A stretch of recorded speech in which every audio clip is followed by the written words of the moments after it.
Saint-Esprit de Dieu, parce que Dieu, c'est le Dieu. Oui, quand il a parlé de Dieu, il commence à dire des choses qui sont banales. Ils se disent, ah non, arrêtez avec ces histoires, Dieu n'existe pas. Oui, Dieu, il ne faut pas parler de Dieu. Si Dieu existait réellement, pourquoi il y a la souffrance? Oui, Dieu aussi a des ennemis. Alléluia. Alors si Dieu qui est le créateur, il a des ennemis, à combien plus forte raison, toi qui es l'homme, fait à l'image, à la ressemblance de Dieu, moi qui suis là. Voilà pourquoi le Seigneur Jésus-Christ, il a dit, si moi qui suis le bois vert, je suis maltraité de cette façon, et vous qui êtes des bois secs, qu'est-ce qu'on fera de vous? Alléluia. Si moi qui suis le créateur, je suis maltraité, moi qui suis le créateur, je suis rejeté, je suis critiqué, je suis méprisé, je suis condamné, je suis abandonné, et vous qui êtes des bois secs, qu'est-ce qu'on fera de vous? Mais ce qui est très important, le Seigneur va donner une parole à Pierre. Prends courage, car j'ai vaincu le monde. Mais dans le monde, vous aurez des tribulations. Dans le monde, on vous haïra. Dans le monde, vous serez rejetés à cause de mon nom. Alléluia. Amen. Voilà pourquoi, frères et sœurs, chacun de nous a ses ennemis. Il y a des ennemis spirituels et il y a des ennemis physiques. Les ennemis spirituels sont invisibles, dont on ne voit pas, que le diable utilise pour nuire la vie des gens. Mais les ennemis physiques, ce sont des êtres humains, animés par les mauvais esprits, qui sont là pour détruire les vies de milliards de personnes, pour ruiner la destinée. Voilà pourquoi les frères de Joseph, animés par la haine, leur propre petit frère, il est venu leur annoncer, oui, j'ai fait un rêve. Quand j'étais en train de dormir, voici les rêves que j'ai fait. Il était dans la joie, Joseph, parce qu'il savait que ce sont mes frères. Ils seront contents. Demain, je vais devenir chef, je vais devenir ministre. Mes frères, ils vont m'encourager. Joseph va leur expliquer les songes. Les frères, ils diront, mais qu'est-ce que cela veut dire? Toi, tu vas devenir notre chef. Mais non, cela ne va pas passer. Comment toi, tu vas devenir notre chef? Déjà, tu es le 11e de la famille. Ruben, qui est le premier-né de la famille, donc il exclut. Et tous les autres sont exclus. C'est toi qui vas devenir chef. Non, cela ne peut pas se faire. Il vient parler à son père Jacob. Jacob lui pose la même question. Tu veux dire, tu vas régner sur moi et tu vas régner sur ta mère. Mais la différence entre Jacob et les frères de Joseph, la parole de Dieu souligne, Jacob gardait le souvenir de tout ce que son fils était en train de lui raconter. Jacob gardait tous les rêves et il avait tout ça avec lui. Mais écoutez, les frères de Joseph, ils vont haïr Joseph. Frères, les ennemis ne sont pas seulement les gens du dehors. Les ennemis peuvent être les gens qui sont tout autour de toi. Ça peut être ton frère, ça peut être ta sœur, ça peut être ton père, tes mères, ça peut être tes cousins, neveux, nièces, ça peut être qui que ce soit. Même la personne qui est proche de toi. Oui, Satan peut l'utiliser pour devenir ton ennemi. Oui, ce jour-là, Satan utilisait Judas pour devenir l'ennemi juré de Jésus. Mais Judas, c'était l'homme qui était dans le cercle de Jésus. Parmi les 12 disciples, Judas, il a goûté de bonnes choses. Voilà pourquoi, mon frère, ma soeur, il y a des choses qui se passent dans la vie. Mais qu'est-ce que le diable va faire? Le diable va utiliser Absalom, le fils de David, qui est sorti dans les entrailles. Absalom va se rebeller contre son propre père. Il devient l'ennemi juré de son père. Absalom va commencer à parler mal de son père. Il va dire au peuple d'Israël, oui, quand les gens venaient pour aller consulter le roi, qu'est-ce qu'Absalom faisait? Ne va pas chez le roi. Parce que le roi ne saura pas trancher ton problème. Mais tu dois venir chez moi. Moi, je vais trancher ton problème. Absalom, il a conspiré contre son père. Frère, sœur, le diable est capable d'utiliser qui il veut pour détruire la destinée de quelqu'un. Il n'a pas besoin de faire de Samuel, le chapitre 22. Nous allons lire le verset 1 jusqu'au verset 7. De Samuel, le chapitre 22.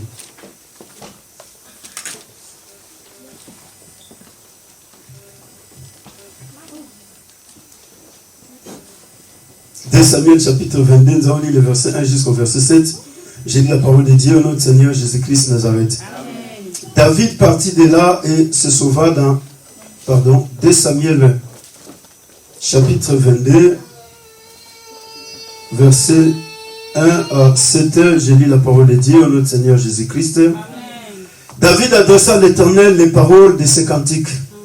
Lorsque l'Éternel l'eut délivré de la main de tous ses ennemis et de la main de Saul, il dit, l'Éternel est mon rocher, ma forteresse et mon libérateur. Dieu est mon rocher, où je trouve un abri.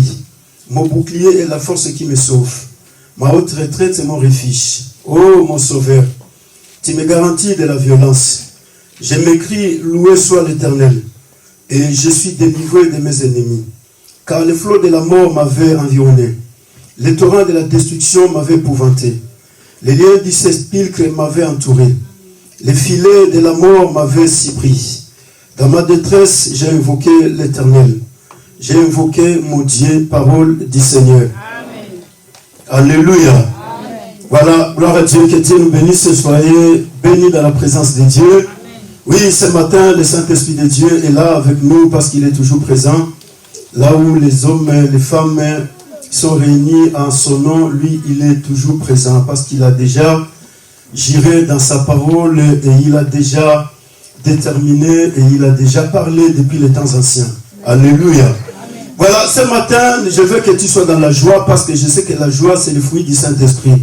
Donc, je n'ai pas besoin de te poser la question de savoir si tu as la joie. Non, je sais que la joie déjà est en toi parce que la joie, c'est la présence du Saint-Esprit dans la vie d'un chrétien, dans la vie des fils et des filles de Dieu. Donc, quand le Saint-Esprit est présent, tu as la joie. Quand le Saint-Esprit est présent, tu as la paix. Quand le Saint-Esprit est présent, vraiment, tu dois te sentir consolé, tu te réjouis parce que tu sais que le Saint-Esprit qui habite en moi, c'est lui le Dieu vivant, c'est lui qui a fait le ciel et la terre. Alors, comme il habite en moi, donc je suis un homme et une femme errés sur la terre des vivants. Alléluia. Oui, nous allons avancer avec la parole de Dieu parce qu'il y a un homme appelé David. Oui, cet homme, il a passé des moments beaucoup plus compliqués dans l'histoire de sa vie. Dans son parcours, il a connu beaucoup de situations difficiles. C'était un homme choisi par Dieu. Oui, il a été berger des brebis de son père. Dès le bas âge, il était en train de perdre les brebis de son père. Et après, à un moment donné, il était le choix de Dieu. Après avoir travaillé pour son père, Dieu avait besoin de David. Dieu, il a dit, je vis le cœur de David. Comment est-ce qu'il a travaillé avec générosité pour les brebis de son père? Comment est-ce qu'il a travaillé avec amour pour les brebis de son père? Comment est-ce qu'il a travaillé, oui, avec dévouement pour les brebis de son père? Et tout ça a touché le cœur de Dieu. Dieu, il a dit au prophète Samuel, j'ai rejeté Saul au profit de David. J'ai vu David de l'homme selon mon cœur. Frère, c'est Dieu, il choisit les hommes selon ses propres critères. Alléluia. Dieu ne choisit pas selon les critères des hommes. Oui, les hommes ont des critères. Toi et moi, nous avons des critères. On se dit, bon, voilà, je vais aimer cette personne parce qu'elle est comme ça, parce qu'elle est ceci, parce qu'elle est cela. Mais Dieu, il choisit les hommes selon ses propres critères. Dieu a retrouvé David. Et ce que Dieu avait retrouvé dans David, c'était le cœur de David. Le cœur dévoué à perdre les brebis de son père. Le cœur d'obéissance à son père. Le cœur du travail que David avait. Et Dieu, il a compris que si je prenais ce garçon et je le mettais pour prêtre les brebis dont moi je suis le grand pasteur, il va les perdre encore beaucoup plus. Alors c'est comme ça que Dieu, il a pris David. Le jour où on est venu pour oindre David, David lui-même n'était pas là. Frère, Dieu, il fait des choses beaucoup plus compliquées dans la vie. David était encore dans la forêt. David était encore dans la brousse. Mais Dieu l'avait déjà choisi. David était encore en train de perdre les brebis de son père. Il était là. Il n'a jamais connu le prix du parfum. Parce qu'il n'a jamais vécu dans la ville. Dès le bas âge, son père l'a pris. Il est parti le déposer dans la brousse pour commencer à perdre les brebis de son père. Il n'a jamais connu le prix du métro. Il n'a jamais connu, frère, le prix du ticket de train. Le prix d'un ticket d'avion. Il ne l'a jamais connu. Mais gloire à Dieu. Malgré que David n'a jamais connu toutes ces choses, mais David était connu au ciel. Le ciel le connaissait. Mais sur la terre des vivants, David ne connaissait pas tout ce qui s'est passé sur la terre. Il ne connaissait pas quelle marque de voiture qui est entrée, qui est en mode cette dernier temps. Quelle est la marque des habits, quelle est la marque de quoi que ce soit. David ne connaissait rien parce qu'il était habitué avec les brebis. David cherchait l'odeur des brebis. Et Dieu au ciel, il a dit, c'est bien David, l'homme qui va remplacer Saul. C'est bien David, l'homme que j'ai choisi. C'est bien David. Et on envoie le prophète Samuel chez son père. Samuel arrive, il va commencer à tâtonner. Et quand il commence à tâtonner, son père était là, il est en train de regarder. Oui, tu as tous tes fils qui sont là. Oui, il dit, oui, tous mes fils sont là. Mais il manque quelqu'un. Son père dit, non, celui-là, non. Il ne peut pas faire le choix de Dieu. Celui-là, mais il est dans la bourse, ça fait déjà longtemps. C'est un garçon qui est habitué avec des brebis. C'est un garçon qui ne fait que perdre des brebis. Mais comment Samuel te dit, Je t'ai présenté Eliab, un garçon géant, beau, robuste, intelligent. Mais tu me dis, ce n'est pas lui, Dieu l'a rejeté. Je t'ai présenté Abinadab. Tu me dis non, garçon très intelligent, fort, un soldat vaillant. Tu dis non, Dieu l'a rejeté. Mais comment tu me dis toutes ces choses-là? Et Samuel lui dit, non, non, non, ce sont pareils. Dieu les a tous rejetés. Alléluia. Alléluia. Amen. Mais il faut quelqu'un. Si celui-là n'arrivait pas, je ne vais pas sortir de ta maison. Il faut que lui arrive. Les pères étaient en train de douter. Parce qu'ils savent que Dieu ne pouvait pas choisir un perdre, quelqu'un qui est en train de perdre les brebis dans la brousse. Quelqu'un, donc, humainement parlant, il est sans bagage intellectuel. Humainement parlant, il n'a pas de qualification dans la nature. Humainement parlant, c'est quelqu'un qui est déconsidéré. Mais celui qui était déconsidéré, celui qui n'a pas un bagage intellectuel, mon frère, ma soeur, celui dont peut-être plusieurs personnes disent non, il n'a jamais été sur les bancs de l'école. C'est faux. David a étudié. Alléluia. Amen. David a été sur les bancs de l'école. Parce que plusieurs se disent non, Dieu il a pris David, c'est quelqu'un qui était sans bagage, c'est quelqu'un qui n'a pas étudié. David a étudié, raison pour laquelle il est le seul qui a écrit 73 psaumes. Donc on ne peut pas écrire quelque chose si on n'a rien dans sa tête. David avait quelque chose, mais selon la pensée des hommes, les hommes croyaient que comme il était habitué avec les brebis, là où il était avec les brebis, donc il n'a rien foutu, il n'a rien appris dans sa vie. C'est un inculte, un ignorant, quelqu'un qui ne connaît rien, mais il a appris beaucoup de choses. C'est ce que Dieu a utilisé. Voilà pourquoi il a été oint comme roi. Et tout de suite, il va se battre avec Goliath. David, il va vaincre Goliath. Après la victoire de Goliath, les problèmes ne commencent par là. Alléluia. Les jours où David va se battre avec Goliath, les jours où David va vaincre Goliath, c'est les jours où tout commence dans sa vie. C'est les jours où les grands combats s'élèvent. C'est les jours où Saul commence à les détester. C'est les jours où ses propres frères commencent à les rejeter. Ils ont dit, on connaît ta malice. Toi, on te connaît. Tu es venu non pour nous déposer la nourriture, mais tu es venu pour voir les combats, la bagarre qui se passe ici. Oui, on connaît. Et c'était ce jour-là, frère. Abner, il a commencé à haïr David. C'était ce jour-là. Plusieurs ont commencé à l'haïr. Voilà pourquoi, mon frère, ma soeur, quand tu n'as rien de la part de Dieu, les gens ne vont pas t'haïr.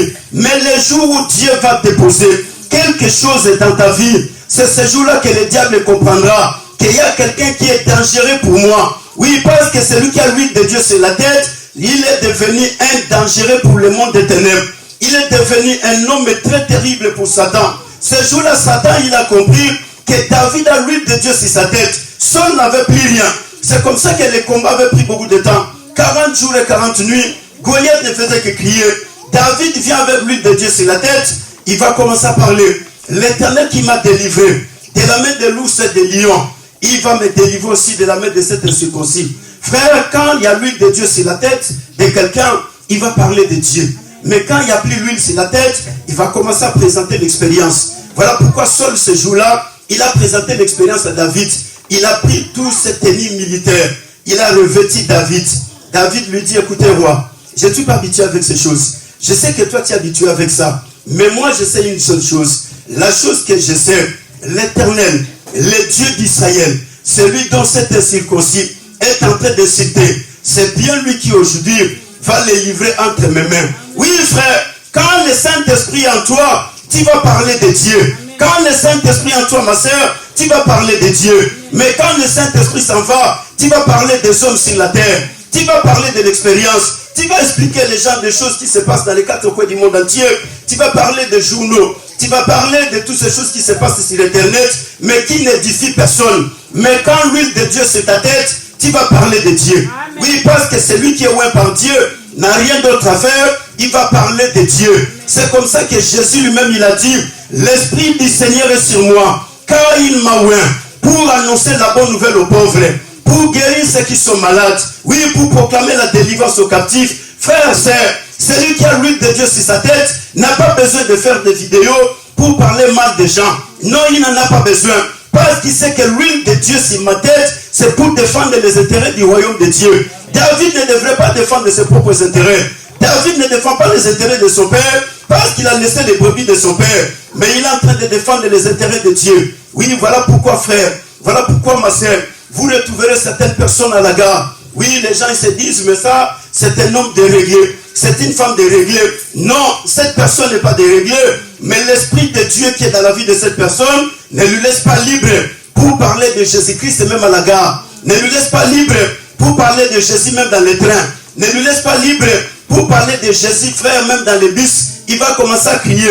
Les gens ils vont se dire, mais non, tu dois fermer ta bouche. Il ne saura pas fermer sa bouche parce que ce n'est pas lui, mais c'est le Saint-Esprit de Dieu. Alléluia. Amen. David entre dans la bataille. David entre dans la liste des hommes rejetés sur la terre. David entre dans la liste des hommes haïs. Après Joseph, il y a David. Oui, il est haï par ses propres frères. Il est haï par Saul. Il est haï par Abner. Il est haï par les Philistins. Il est haï par les Amalécites. Partout, il est haï. Les Philistins sont contre David. Pourquoi tu as tué Goliath? Saul, il est contre David parce que les femmes ont chanté. David a tué 10 000. Saul a tué 1000. Saul, il s'est mis en colère. C'est moi qui vous attribuez 1000. Et David et les fils d'Isaïe, vous l'attribuez 10 000. Non, mais ça ne peut pas se faire. C'est moi qui suis le roi. Comment les choses peuvent se passer de telle manière? Oui, Abner, qui était le chef d'état-major de Saul, il va se mettre en colère. Pourquoi vous êtes en train d'attribuer au roi quelque chose qu'il ne mérite pas? Le roi mérite plus encore. Mais vous attribuez à quelqu'un qui n'a pas droit de bénéficier cela. Alléluia. Amen.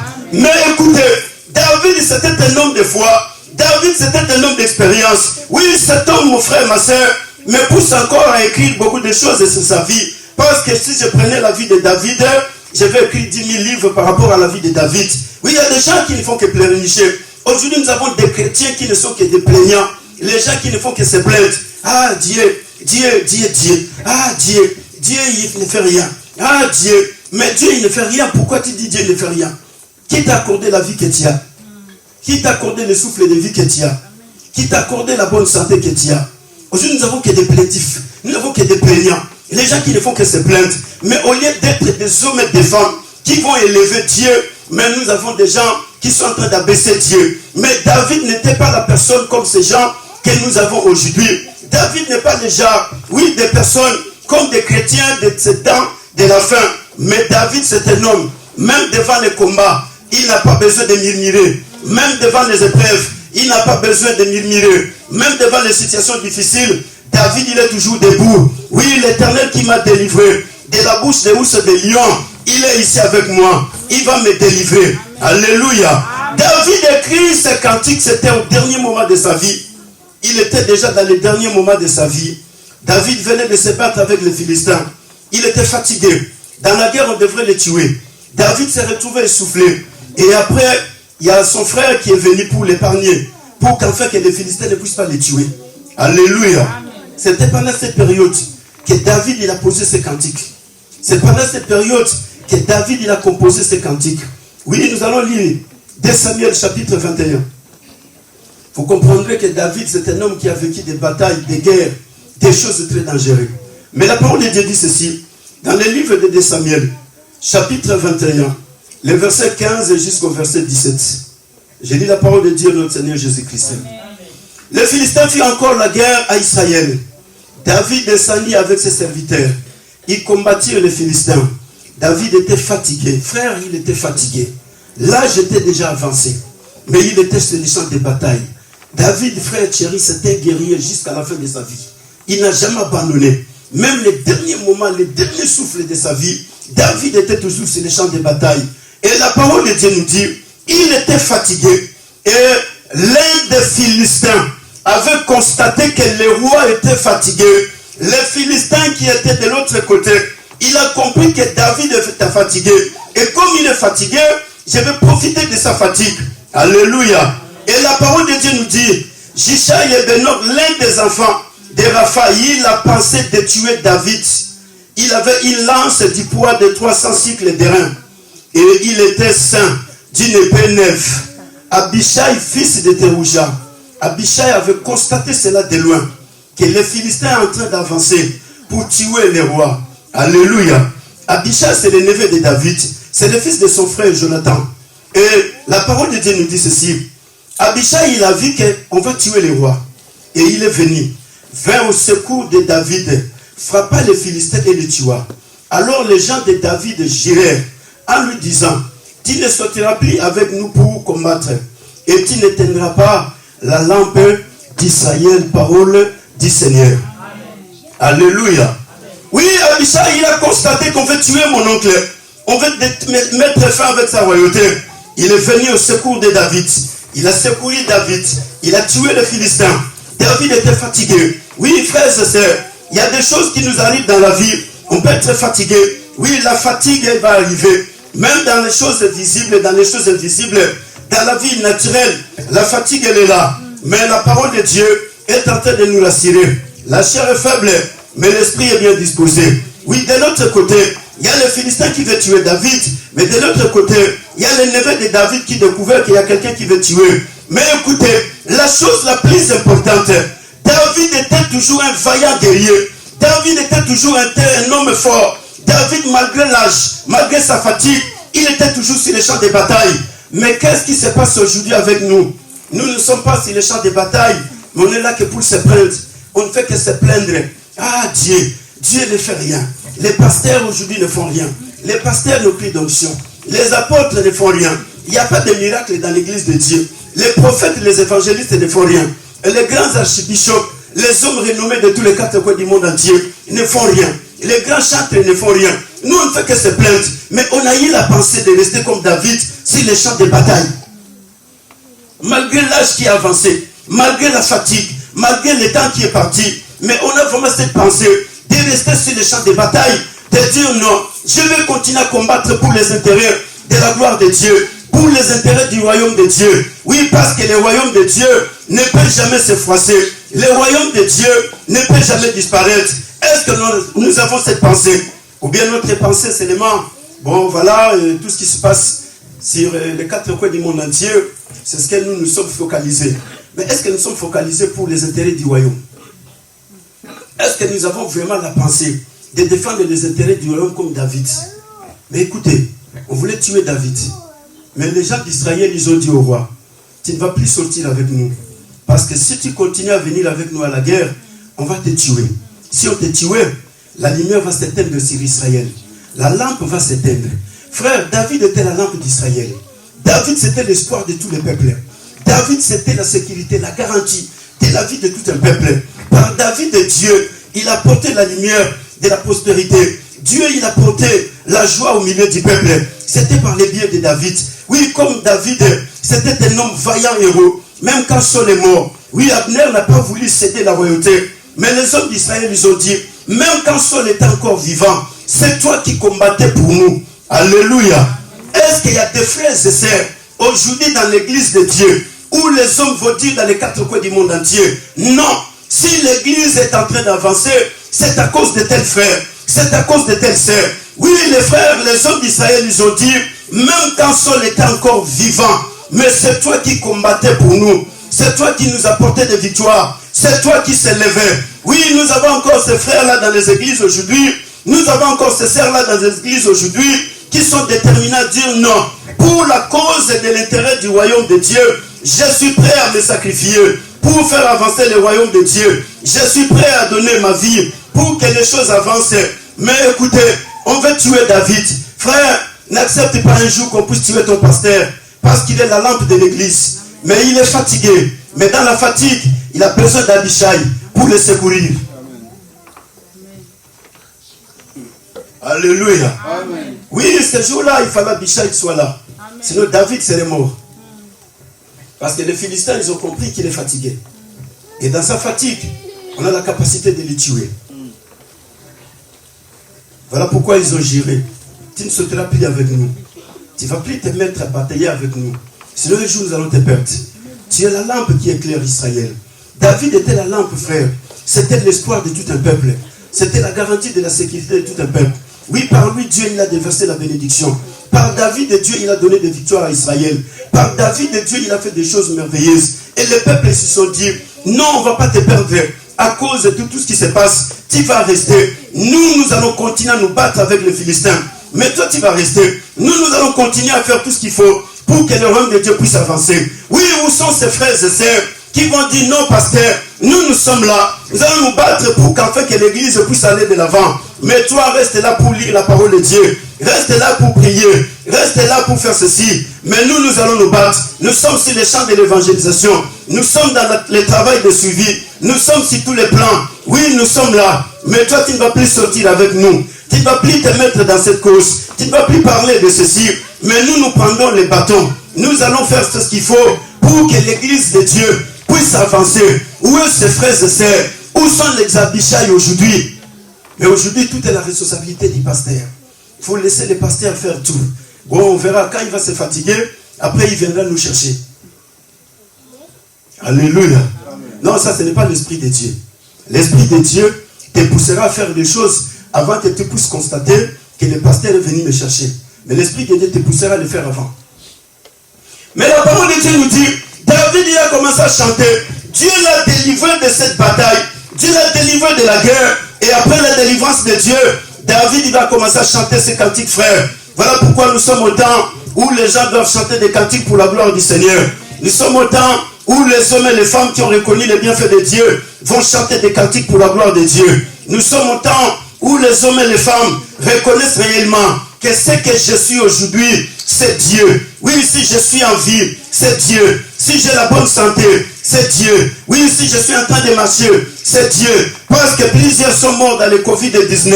Plusieurs sont morts dans beaucoup de choses, dans des accidents. Oui, dans des choses compliquées sur la terre des vivants. Mais qu'est-ce que toi tu as fait pour Dieu? Qu'est-ce que moi j'ai fait pour que Dieu puisse nous garder encore en vie? Mais c'est le temps où les hommes et les femmes qui reconnaissent les bienfaits de Dieu doivent chanter des cantiques à Dieu, doivent chanter des chants pour la gloire de Dieu. Et la parole de Dieu dit, l'Éternel lui délivrait de tous ses ennemis, de la main de Saul. Et David lui dit, l'Éternel est mon rocher, ma forteresse est mon libérateur. Dieu est mon rocher, où j'ai trouvé un habit. Mon bouclier est la force qui me sauve. Ma haute retraite est mon refuge. Oh mon sauveur, tu me garantis de la violence. Je m'écris, loué soit l'Éternel, et je suis délivré de tous mes ennemis. Alléluia. Amen. Notre thème de ce matin, la délivrance que Dieu accorde aux siens face aux ennemis. Amen. La délivrance que Dieu accorde aux siens face aux ennemis. Alléluia. Oui, frère, Dieu était la forteresse de David. David, de toute sa vie, Dieu était son espoir. David, toute sa vie, Dieu était son refuge. David, toute sa vie, Dieu était sa force. David, toute sa vie, frère, il s'est confié à Dieu. Oui, il a connu des batailles. Saul a commencé à les poursuivre. Saul l'a haï du plus profond de son cœur.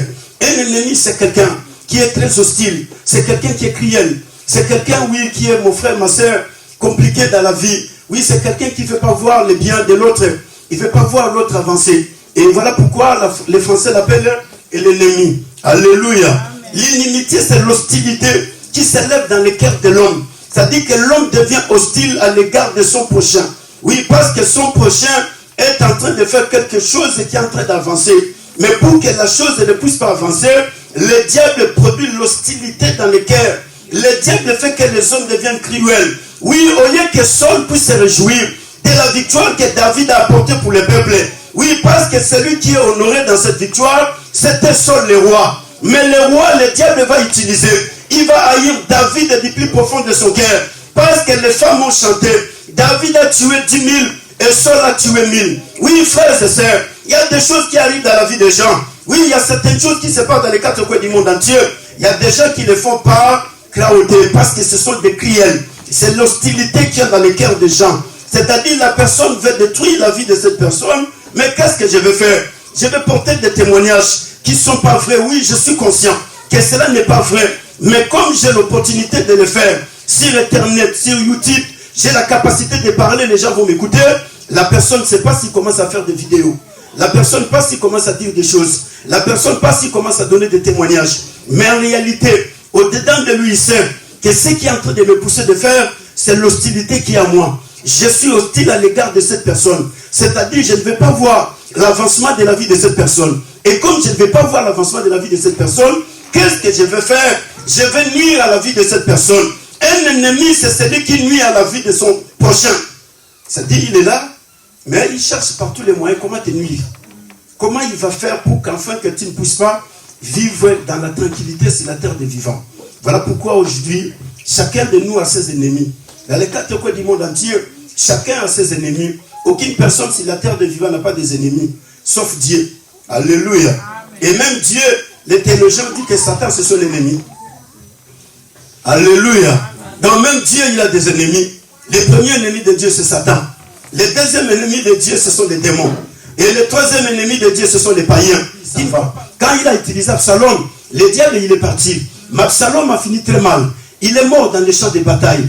David, son père, était en train de pleurer. Il a dit à Joab, ne touchez pas au jeune garçon. C'est mon fils. Il ne faut pas le toucher. Mais Joab était déjà en colère contre Absalom. David ne savait pas. Joab, il est arrivé sur les champs de bataille. La première personne sur qui Joab va tomber, c'est Absalom, le fils du roi. C'est toi qui es en train de nuire à la vie de ton père. Tu dois partir le premier, avant que les autres puissent partir. Alléluia. Raison pour laquelle David s'est retrouvé dans cette position. Un jour, Adonijah, son fils, s'élève également. Frère David se retrouve dans sa propre maison avec ses propres fils qui sont devenus ses ennemis. Absalom devient l'ennemi de son père. Adonijah, il dit non, moi aussi je vais me conspirer contre mon père. Oui, le diable, il est capable de tout. Voilà pourquoi, frère, il ne faut pas caresser le diable. Il ne faut pas jouer avec Satan. Parce que lui ne joue pas avec les gens sur la terre des vivants. Mais il est capable d'utiliser même ta femme, même ton mari, d'utiliser tes enfants, d'utiliser qui il veut pour t'empêcher que tu ne puisses pas entrer dans ta destinée. Il a utilisé tout ce qu'il a voulu. Mais écoutez, David, c'était un homme d'espérance. Un homme qui a la foi en Dieu. Alléluia. Cet homme ne perd pas la foi en Dieu. Même si son fils est rebelle contre lui. Mais David garde sa confiance en Dieu.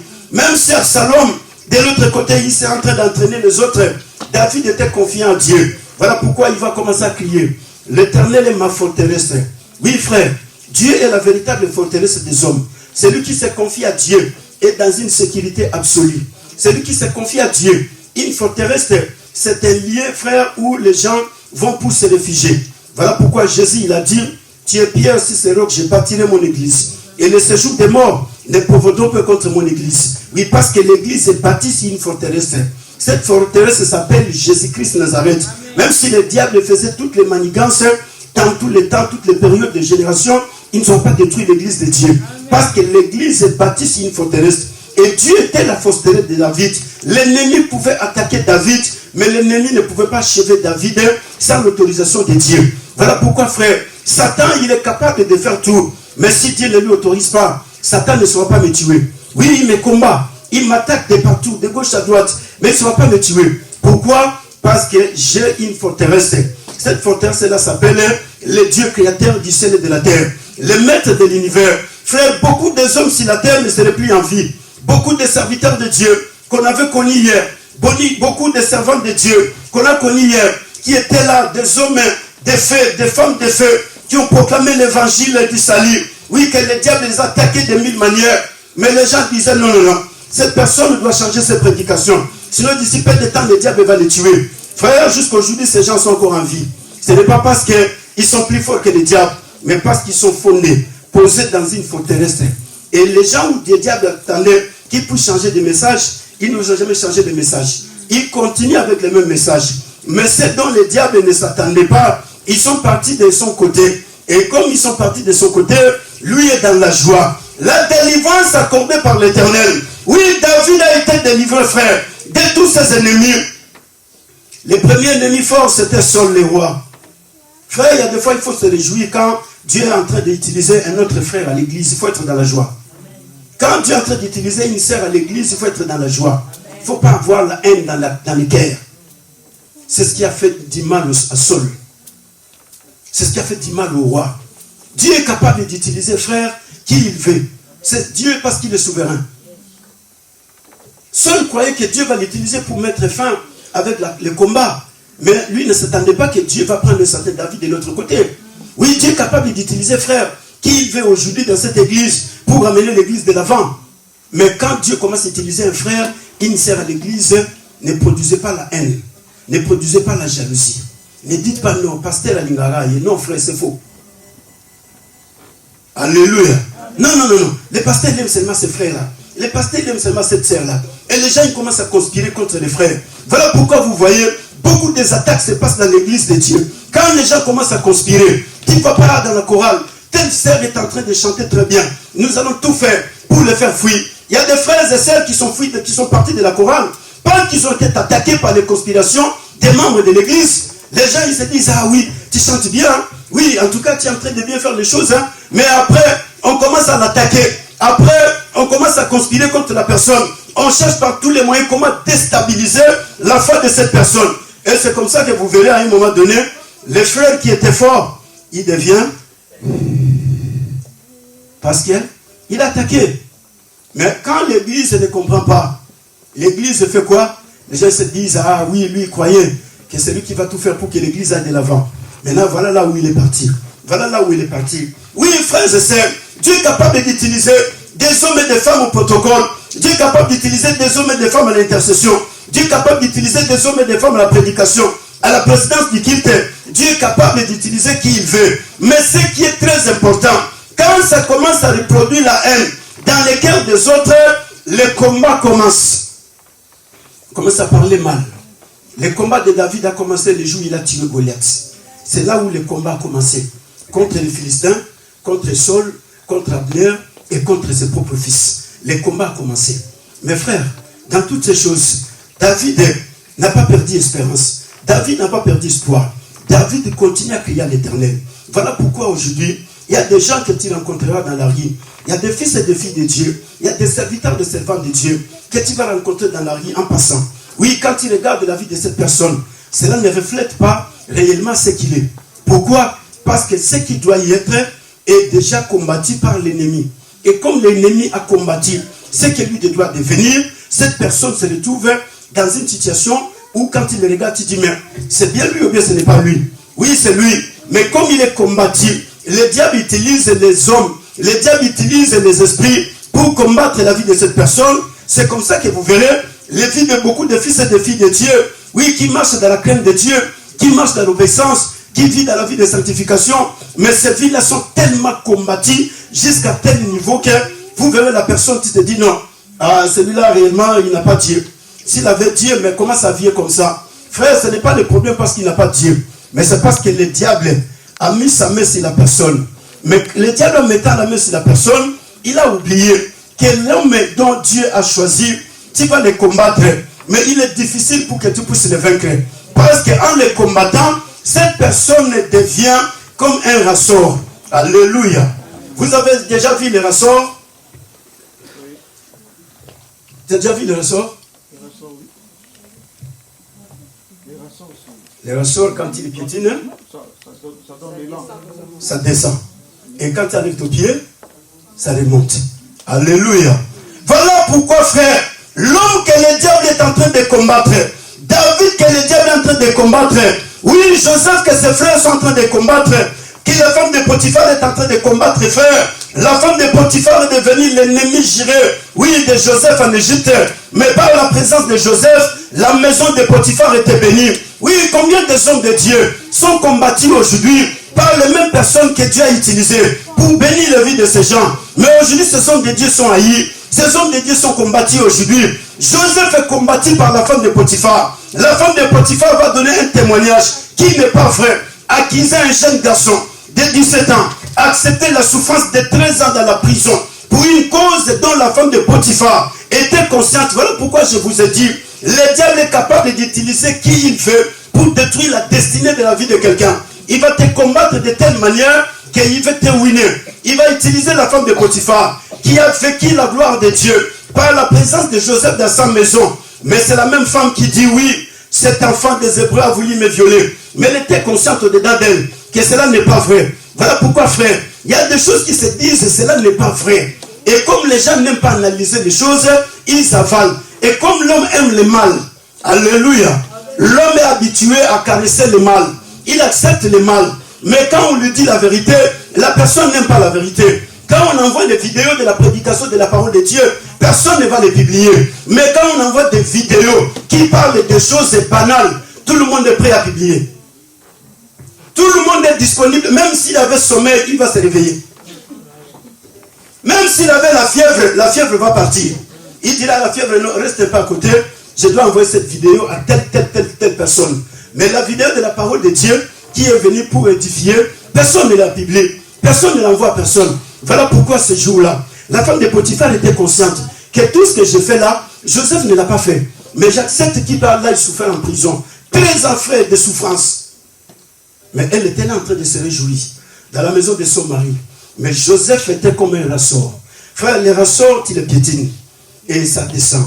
Tu enlèves les pieds, ça remonte. Et à un dernier moment, quand tu vas chercher à piétiner davantage, les ressorts vont s'échapper. Et quand les ressorts vont s'échapper, ça va quitter les pieds. Et quand ça va quitter les pieds, les ressorts vont sauter. Et quand les ressorts vont sauter, la direction des ressorts, c'est où? C'est le visage. Boumba, tu sais ça, non? La direction, c'est le visage, frère. L'homme dont tu es en train de combattre aujourd'hui, demain, il va te frapper sur ton visage. Donc, tu ne sais pas. Parce que l'homme utilisé par Dieu, tu ne sais pas. Oui, l'homme dont tu es en train de maltraiter aujourd'hui, la femme que tu es en train de combattre aujourd'hui, la personne que tu es en train de combattre, frère, c'est un ressort. Tu es en train de le piétiner. Ça descend. Tu es en train d'enlever ton pied. Il dit non, non. Aujourd'hui, je vais le mettre dans tel niveau. Oui, ça va y aller. Je descends dans tel niveau. Et là, demain, tu enlèves ton pied. Oui, tu dis non, non, aujourd'hui, ça va monter à tel niveau. Ça monte à tel niveau. Mais les derniers instants, les ressorts ne vont plus descendre. Les ressorts dira, aujourd'hui, je vais monter. Et comme je vais monter, la direction des ressorts. Alléluia. David, il a crié à l'Éternel. Oui, il y a des gens qui sont en train de pleurer dans les quatre coins du monde entier. Il y a des hommes et des femmes qui se posent des questions. Pourquoi seulement moi, je dois passer par de tels combats? Pourquoi seulement moi, je dois passer par de telles situations? Oui, frère, Joseph n'a rien fait, mais ses frères l'ont aidé pour qu'enfin qu'il puisse avancer, pour entrer dans la royauté. Oui, s'il allait rester dans la maison de Jacob, Jacob allait continuer à les caresser. Et les caresses de Jacob ne pouvaient pas faire de Joseph un homme sage, ne pouvaient pas faire de Joseph un homme brave. Oui, frère, il fallait qu'il soit privé de l'affection de son père et de sa mère pour qu'il devienne un homme fort, puissant. Oui, frère, avec les deux hommes de la Bible, Joseph et David, oui, je suis capable d'écrire 15 livres parce que la foi de ces hommes, c'est une foi de triomphe. Joseph n'a jamais pleuré en prison. Joseph ne s'est jamais lamenté en prison. Ah non, c'est parce que mes frères m'ont vendu. Combien aujourd'hui on fait que se plaindre? Combien aujourd'hui on fait que pleurer? Mais Joseph n'a jamais pleuré. Joseph était devenu le serviteur des autres dans la prison. Il a commencé à interpréter les songes des autres, mais lui attendait le jour de sa délivrance. Oui, frère, il y a des gens qui sont comme des Joseph aujourd'hui. Alors, c'est la délivrance, mais il y a pas ça message pour la baninga. Dieu, il va te délivrer. Oui, le centenier, il est parti. L'autre, il est parti, il a oublié. Joseph lui dit, souviens-toi de moi. Il est parti, il a oublié. Frère, c'est, il y a des gens aujourd'hui qui sont encore des Joseph. Ils sont là pour donner des messages pour les autres. Ils sont là des instruments que Dieu utilise pour la bénédiction des autres. Mais lui, il attend le jour de sa délivrance. Il y a des gens qui sont comme David. Oui, il a délivré tout un peuple Israël. Il s'est battu. Mais lui-même, il est combattu. Lui-même, il est maltraité. Même les boités, ils ont refusé que David puisse entrer à Jérusalem. Même les aveugles, frères, ils ont dit qu'il n'entrera pas. Quelle dimension de combat. Mais écoutez la parole de Dieu. David dira, l'Éternel est mon refuge, l'Éternel est ma force, l'Éternel est mon bouclier. Oui, j'ai crié à l'Éternel, l'Éternel m'a délivré de tous mes ennemis. Alléluia. Amen. David était délivré de tous ses ennemis, frère. C'est parce qu'il a crié à l'Éternel. David ne se confiait pas aux armes. David ne se confiait pas à Joab. Mais c'est l'Éternel qui combattait pour David. Frère, David n'a jamais été sur les lieux où tous ses ennemis étaient morts. David a zalaté. Saul est mort avec Jonathan et tous ses fils sur les champs de bataille. David est informé. Joab, son fils, est mort sur les champs de bataille. David vient lui donner l'information. Alléluia. Amen. Abner est mort. David est venu l'informer. Ils sont très nombreux dont la parole de Dieu nous a donné la liste. David n'a jamais été présent là où tous ses ennemis ont été exterminés. Voilà pourquoi il dit, l'Éternel est ma force. Il m'a préservé, il m'a garanti contre la violence. L'Éternel m'a délivré de tous mes ennemis. Tous les ennemis de David, et Dieu les a exterminés en dehors de David. Frère et sœur, si tu veux que Dieu fasse le travail pour toi, confie-toi à l'Éternel. Les gens qui sont en train de te combattre, oui, ils connaissent que toi tu es faible. Mais le Dieu qui sert, il est plus fort que tout ce qui est en train de te combattre. David s'est confié à l'Éternel. Oui, les gens qui sont en train de combattre l'église de Dieu. Oui, frère, il y a des fois je dis, mais Ces gens sont en train de perdre le temps pour rien. Parce qu'en perdant le temps, tu vas combattre. Après un moment donné, tu vas te fatiguer. Et quand tu vas te fatiguer, tu ne sauras plus pas combattre. Qu'est-ce que tu vas faire? Maintenant, il faut que tu cherches les voies et moyens pour fuir. Alléluia. Alléluia. Tu vas chercher des voies et moyens pour fuir. Mais quand tu vas chercher à fuir, en ce moment, Dieu, il va t'exposer. Oui, à un moment donné, on était en train de servir Dieu. J'étais là avec un pasteur, gloire à Dieu, que je salue en passant, le pasteur José. Oui, je servais Dieu avec cet homme de Dieu. Frère, on avait une église qui était fortement bénie. Spirituellement, financièrement, matériellement, l'église était bénie.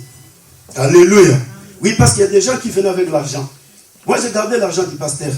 Pendant beaucoup des années, 3-4 ans. Les gens venaient avec l'argent de la dîme, ils venaient les déposer chez moi.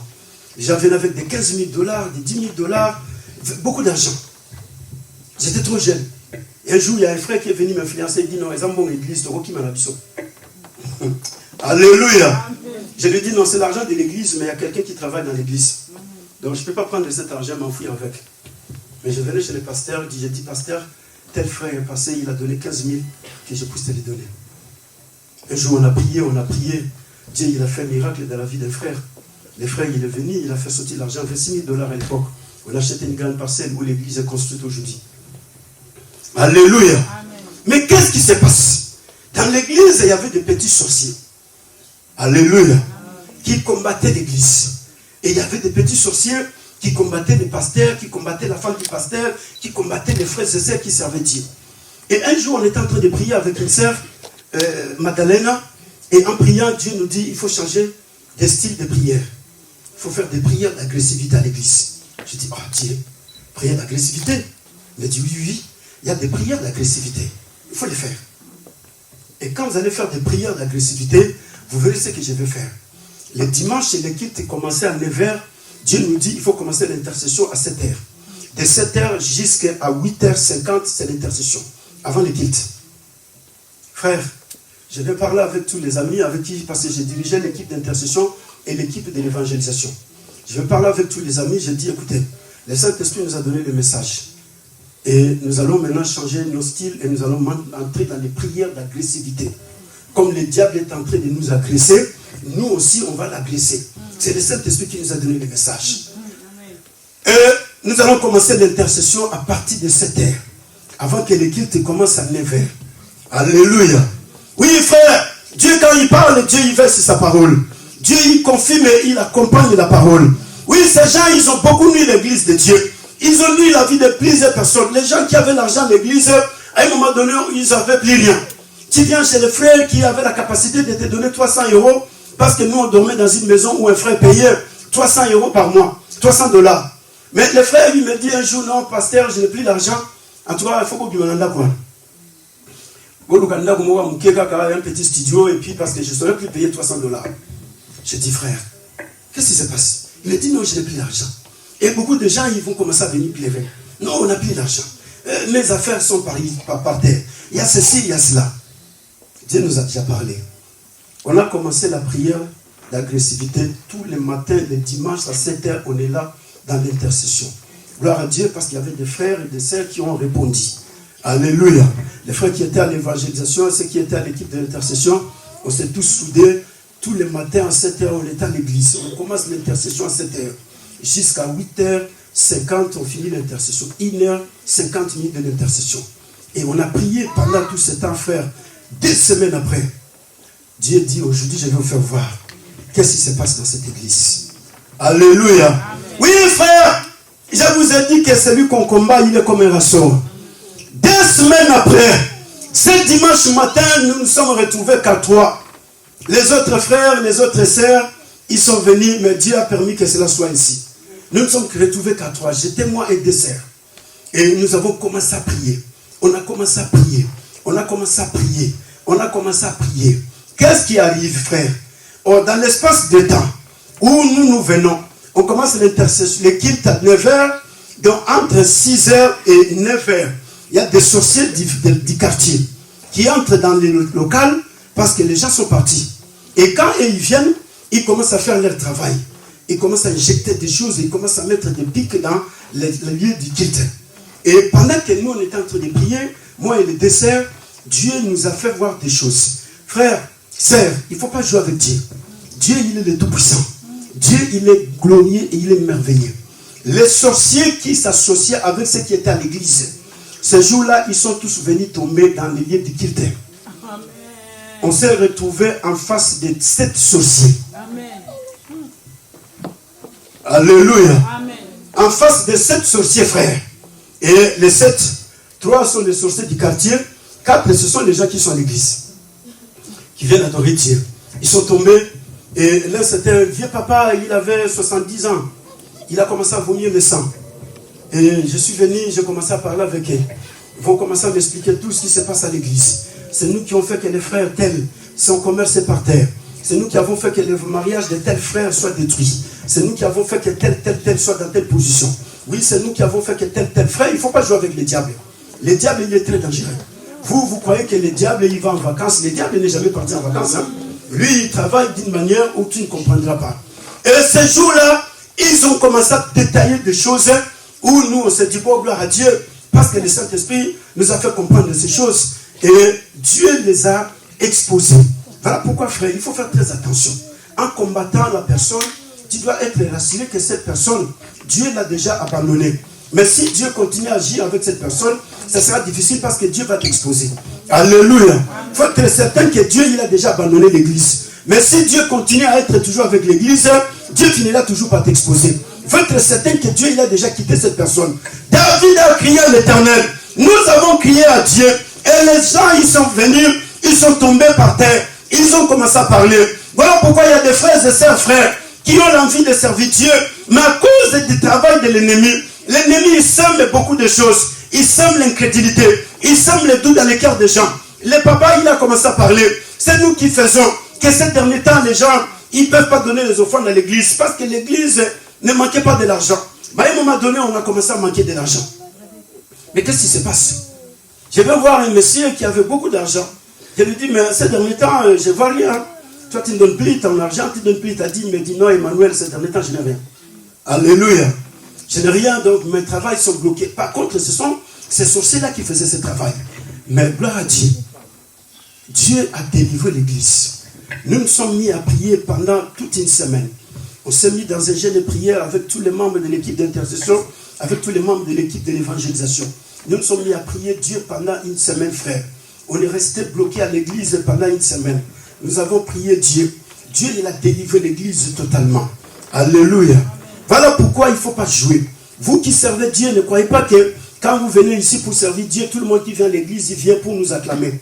Ne croyez pas à cela Mbumba. Ne croyez pas à cela Thierry. Non, tout le monde ne vient pas pour les saluts.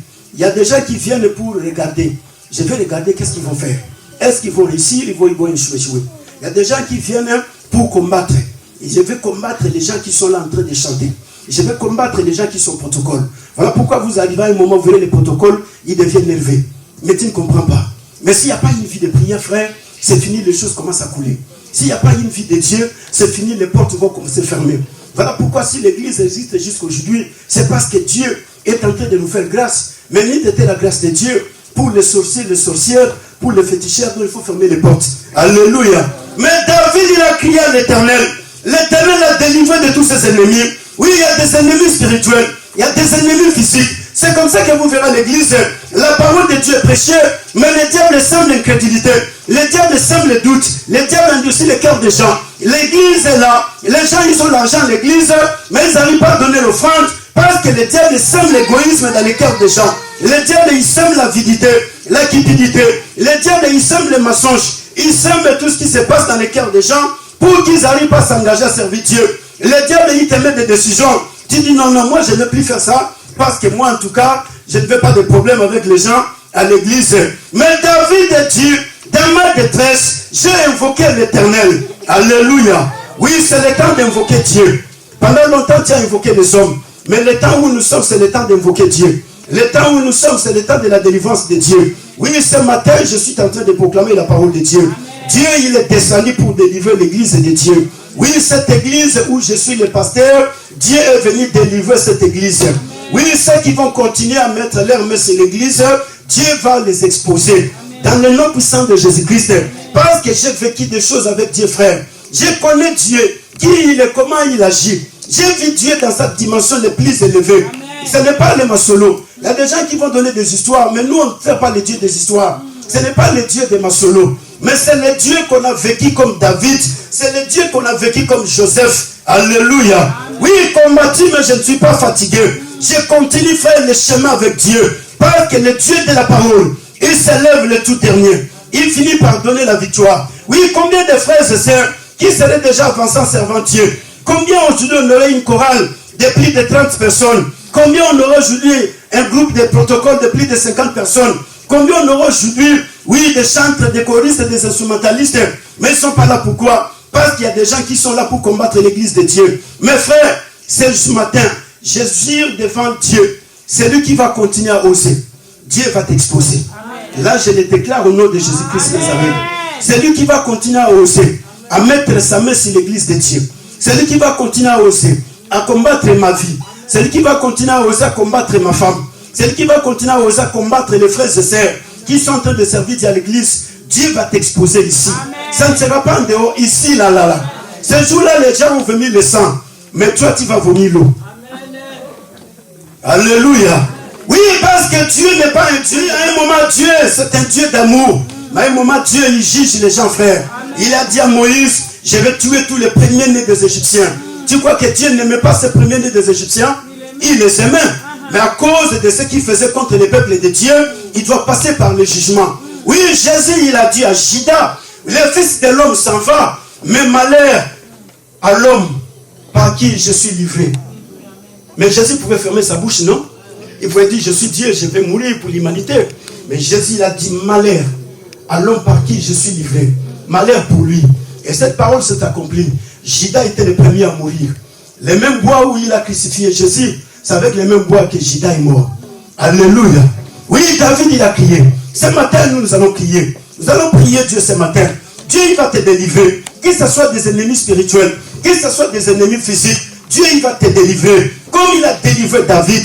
David dit, dans ma détresse, j'ai crié à l'Éternel. Oui, dans notre détresse, nous allons crier à l'Éternel. Dieu va nous délivrer de tous les ennemis. Que ce soit les ennemis spirituels, que ce soit les ennemis physiques, Dieu va nous délivrer. L'église de Dieu va aller de l'avant. Ta vie va avancer. Dieu va te délivrer. Même si les Français ils ont refusé, mais le temps de la délivrance de Dieu est arrivé pour toi. Le temps de la délivrance de Dieu est arrivé pour cette église.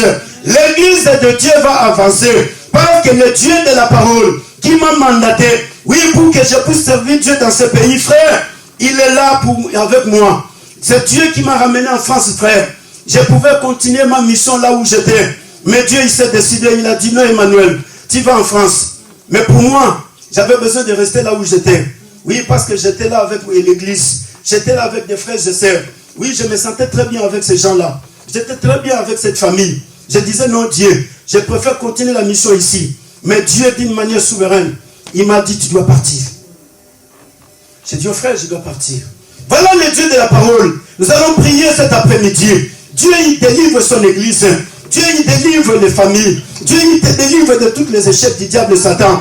Dieu, il te délivre de toutes les maladies. Oui, les ennemis qui t'ont longtemps nuit, qui t'ont fait du mal, ils finiront, frère, par être exposés par Dieu. Ils finiront, ma soeur, par être exposés par Dieu. Parce que Dieu, à un moment, il devient le fait dévorant. C'est un Dieu de jugement. Mais à un moment, c'est un Dieu d'amour. Oui, ce jour-là, Samuel, le prophète, il a tué le roi Agag.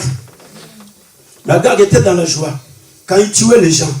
Mais Samuel lui dit, de la même manière, ton épée a fait pleurer beaucoup de femmes sur la terre. Ta mère aussi va te pleurer. Frère, c'est la parole de Dieu. Alléluia. Amen. Vous connaissez ce passage de la Bible, n'est-ce pas? Nous allons prier. Nous allons lire un Samuel. Oui, il y a des choses avec Dieu, on ne peut pas faire de la blague. Il était dans la joie, lui. Hein? Alléluia. Amen.